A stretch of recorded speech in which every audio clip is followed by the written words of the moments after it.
जीवन तुमने दिया है, संभालोगे तुम। जीवन तुमने दिया है, संभालोगे तुम। आशा हमें है, विश्वास है, हर मुश्किल से विधाता निकालोगे तुम। जीवन तुमने दिया है, संभालोगे तुम।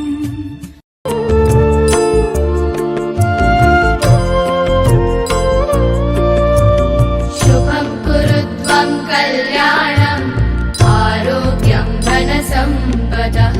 शुभं कुरुत्वं कल्याणं आरोग्यं धनसम्पदः। शत्रुबुद्धिविनाशाय दीपज्योतिर्नमोऽस्तुते, दीपज्योतिर्नमोऽस्तुते।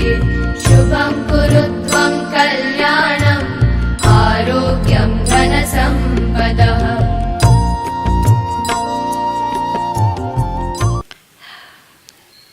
ओम शांति। जब दीप प्रज्वलित हो रहा था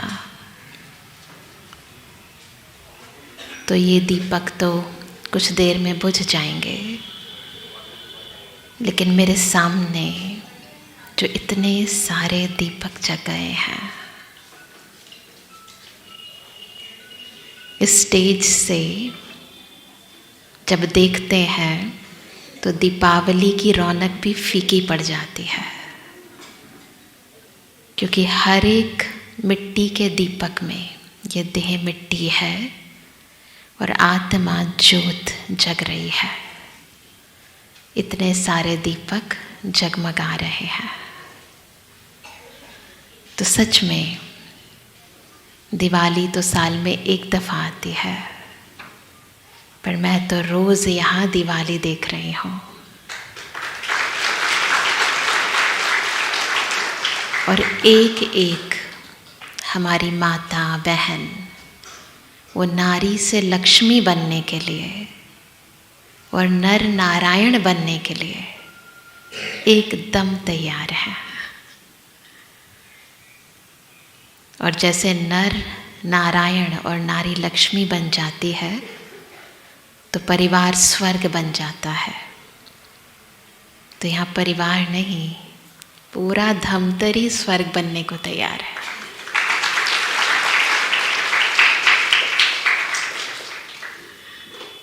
तो आओ हम सब मिलकर इस आत्मिक ज्योति से कैसे अंतर की, देह की, दुनिया की, परिवार की ज्योत जगाएं, उस आत्मिक प्रकाश को और ऊर्जावान बनाएं और सभी मिलकर मेरे साथ कहें ये महामंत्र,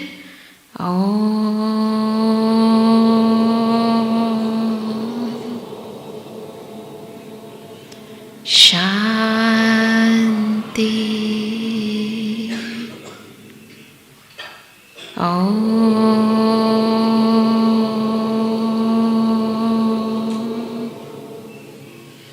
शांति,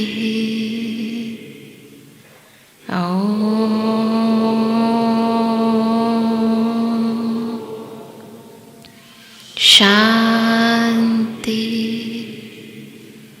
थैंक यू। आज का टॉपिक है जीवन जीने की कला। जीवन तो सबके पास है, जी भी रहे हैं, पर क्या होता है, मज़े से नहीं जीते, फटाफट सोचते हैं ये काम ख़त्म हो फिर हम दूसरा काम करें जो अच्छा लगता है। और आजकल तो मोबाइल में बहुत कुछ है, किसी को गेम खेलने का शौक़ है, बच्चों को वैसे खेलने का शौक़ है, पर काम अलग है और मज़े अलग हैं। ऐसा है, फटाफट घर का काम ख़त्म हो और हम टीवी पर वो सीरियल देखें, मोबाइल पर वो देखें, तो जिसमें मज़े आते हैं ना वो अलग चीज़ है, और जो काम करना पड़ता है रोज़ रोज़ करते हैं वो अलग चीज़ है।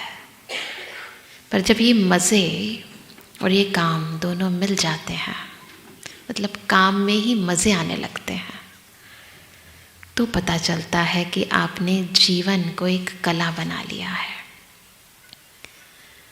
जब जीवन का हर कर्म कला की तरह हो जाए और हम कलाकार बन जाएं, और जो कुछ भी कर्म करें उसे देखकर हमें भी आनंद आए और दूसरों को भी आनंद आए, आनंद के लिए कुछ और ना करना पड़े, तो जीवन जीने की कला इसको कहा जाए। एक बार एक सन्यासी थे, बड़े महात्मा, बहुत ज्ञानी, बहुत चीज़ों का ज्ञान था, वेदों का, शास्त्रों का, पुराणों का, धर्मशास्त्र, ज्योतिष शास्त्र, न्याय शास्त्र, अर्थशास्त्र, न जाने क्या क्या पढ़ा हुआ था उन्होंने। सारी उम्र इस ज्ञान को अर्जन करने में लगा दी। तो ऐसे महापुरुष, महाज्ञानी आत्मा नौका विहार के लिए जा रहे थे तो उनके साथ वो नाव चलाने वाला भी था। सोचा और तो कोई नहीं, इसी से बातचीत कर लेता हूँ। तो बातचीत करने लगा और बात करते करते पूछता है उससे, तुझे ज्योतिष शास्त्र आता है? कहता, भाई मेरी तो सारी उम्र ये चलाते चलाते, चप्पू चलाते चलाते निकल गई, मैं क्या जानूँ ज्योतिष क्या है। कहते, अच्छा लगता है तेरा आधा जीवन तो खराब ही हो गया, तुझे ज्योतिष शास्त्र नहीं आता। अच्छा, तुझे न्याय शास्त्र आता है? कहते, न्याय अन्याय मैं क्या जानूं, वो तो न्यायाधीश करते हैं, हम क्या जाने। कहते, तेरा 1/3 जीवन तो गया, व्यर्थ है। उससे पूछा, अच्छा ऐसा हो गया? वो सुन रहा था उसकी बात। उसे और पूछता, तुझे वेद, शास्त्र, पुराण इन सब का ज्ञान है? कहता है, महाराज जी मुझे कुछ नहीं आता, मैं तो बस यही चलाना जानता हूँ, घर को और पेट को पालना जानता हूँ। कहता है, तेरा 1/4 जीवन तो गया, व्यर्थ है, व्यर्थ। सुन रहा था। नाव धीरे धीरे नदी के बीच में पहुंच गई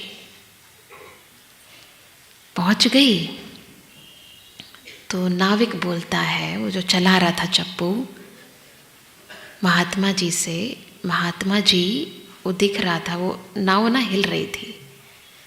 तो कहते हैं, महात्मा जी आपको तैरना आता है? कहते हैं, मेरी सारी उम्र तो ज्ञान अर्जन करने में लग गई, ये सब के लिए मेरे पास समय नहीं था। कहते, फिर आपका पूरा जीवन ही जाने वाला है। तो जीवन में बहुत कुछ अर्जन कर लेते हैं, ये ज्ञान, वो ज्ञान, ये करना आता है, वो करना आता है, इंसान को बहुत कुछ आता है। पर अगर जीवन जीने की कला नहीं आती ना, तो व्यर्थ है, मज़े ही नहीं आते। तो जीवन जीने की कला आना बहुत बहुत ज़रूरी है, नहीं तो सच में जीवन व्यर्थ लगने लगता है। तो चलो आज अपने अंतर की शक्तियों को जगाते हैं, जीवन जीने की कला सीखते हैं। छोटी छोटी बातें हैं, छोटी छोटी बातें हैं, पर बड़े काम की हैं, और जीवन के अंदर आपको ऊंचे मुकाम तक ले जाने वाली है। तो अभी 2 मिनट के लिए, थोड़ी देर के लिए हम सब अपनी आत्मिक स्मृति में स्थित होंगे और अंतर की शक्तियों को जागृत करेंगे, ताकि इन कर्मेंद्रियों से जो कर्म करें वो महान हो जाए। सभी बिल्कुल मन को शांत, तन को हल्का, पैरों को हल्का, हाथों को हल्का,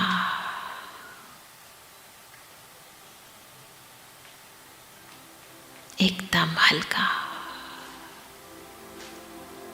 मांसपेशियों को ढीला छोड़ दें।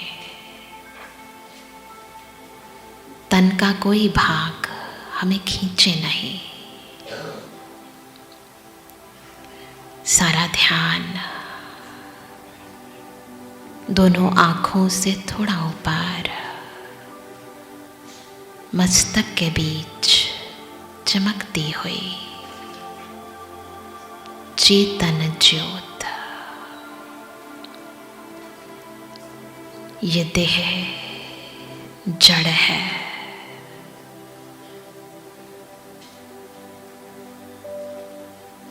परिवर्तनशील है,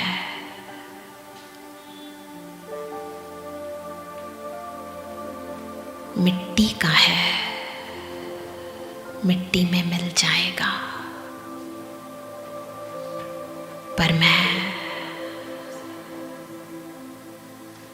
चेतन ज्योति सदा हूँ, अजर हूँ, अमर हूँ, अविनाशी हूँ।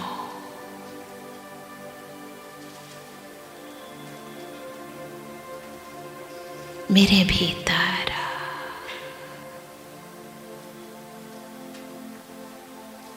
अनंत शांति,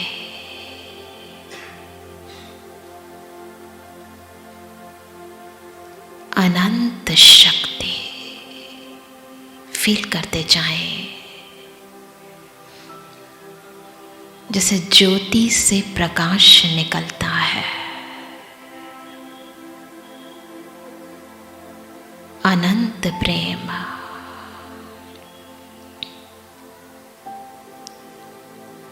अनंत सुख समाया है।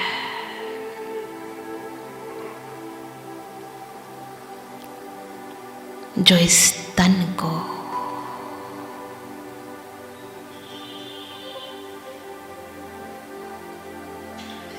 संपूर्ण वायुमंडल को चमका रहा है। महसूस करें, मैं विशेष हूँ, खास हूँ। मुझ में समाई शक्तियाँ स्वयं सर्वशक्तिमान परमात्मा द्वारा प्रदान की गई है। मैं भाग्यशाली हूँ। और महसूस करें जैसे ऊपर से परमात्मा ने मेरे मस्तक पर विजय का तिलक लगा दिया है। विजयी भव, सफलता मूर्त भव। स्वीकार करें इस वरदान को।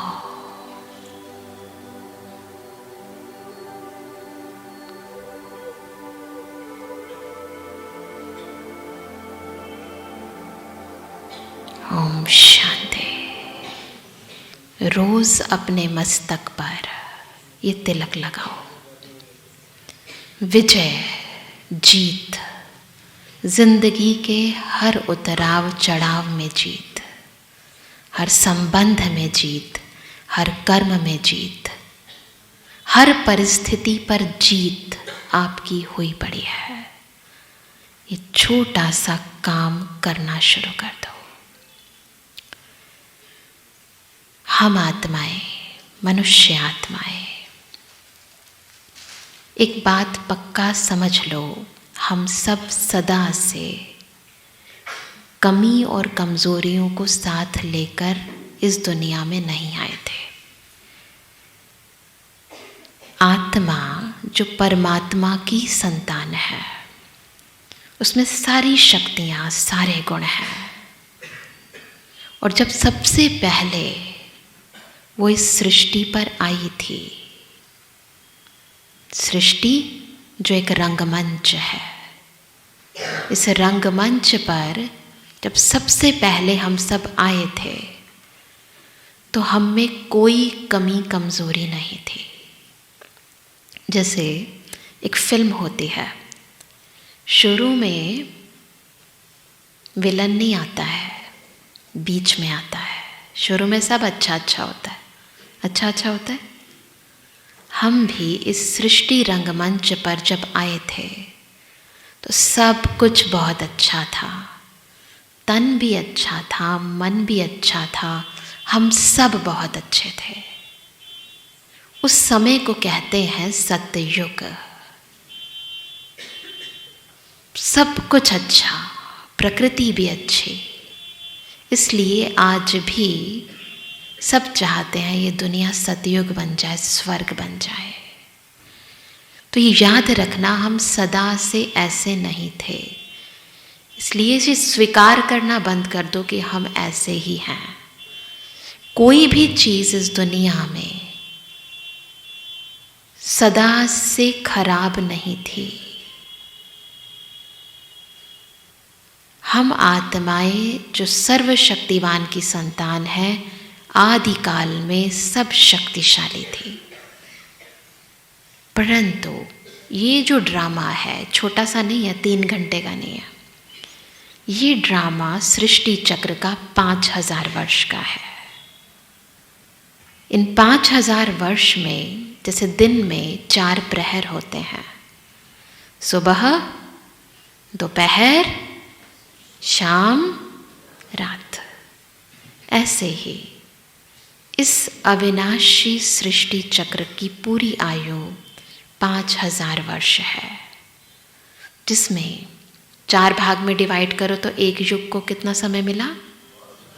1250 वर्ष का सतयुग, 1250 वर्ष का त्रेता युग, 1250 वर्ष का द्वापर युग, फिर 1250 वर्ष का कलयुग। जब हम शुरू में आए थे तो सतयुग था, दिन का समय था, कोई परेशानी नहीं थी, सारी दुनिया बहुत सुंदर थी। फिर क्या हुआ?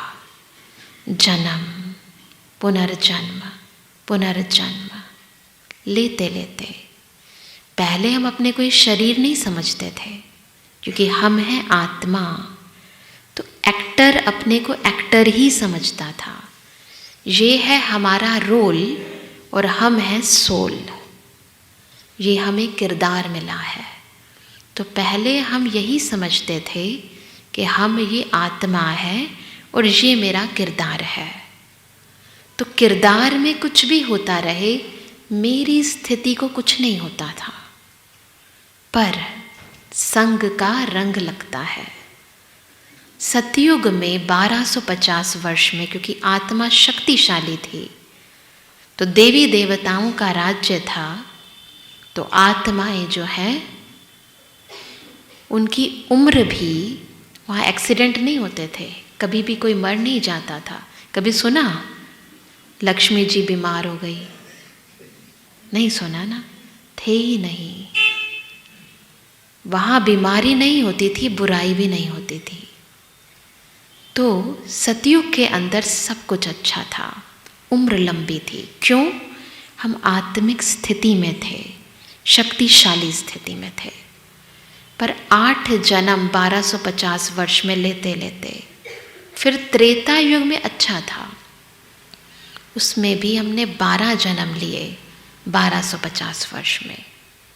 पर विलन की एंट्री हुई नाटक के बीच में, तब आया ये देहभान, ये है विलन। हम अपने को जो हम हैं वो नहीं, जो हम नहीं हैं वो समझने लगे।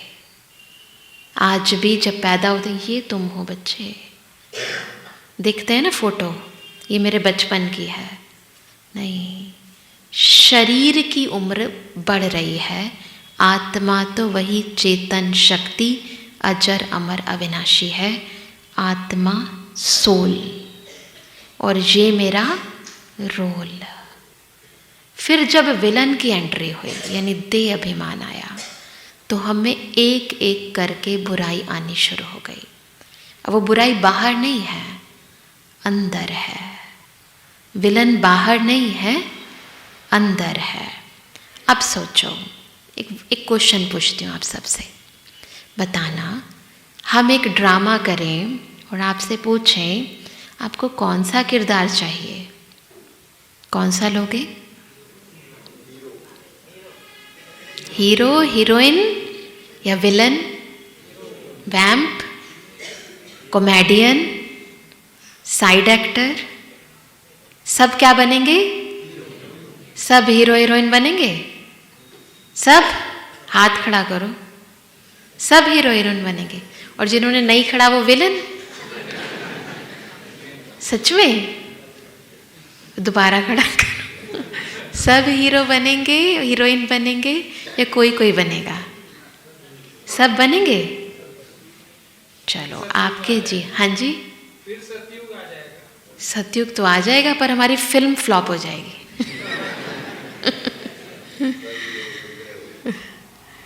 तो आपने कोई नाटक देखा है जिसमें सारे हीरो हों? देखा है? अगर हो जाए तो देखोगे? हाँ, सारे हीरो, कोई विलन ही ना हो, देखोगे? रामायण का मजा बिना रावण के है क्या? है ना? बिना कंस के कृष्ण को कोई पूछेगा क्या? श्री कृष्ण जी की वैल्यू ही किसके कारण है? कंस ना हो तो पता ही ना चले श्री कृष्ण जी में कितनी ताकत है। रावण ना हो, राक्षस ना हो तो पता ही ना चले श्री राम में कितनी ताकत है। हमारे जीवन में भी ये रंगमंच है, समझ के चलो। ये देह अभिमान किसी में कम है, किसी में ज़्यादा है। जिसमें ज़्यादा है वो विलन बन जाता है, जिसमें कम है वो हीरो बन जाता है। तो हमारे जीवन में आसपास देखना, हर एक के जीवन में कोई ना कोई विलन तो है जो तंग करता रहता है, परेशान करता रहता है, टेंशन देता रहता है, कुछ करता है तो यहाँ भी सब हिलने लग जाता है सबके जीवन में।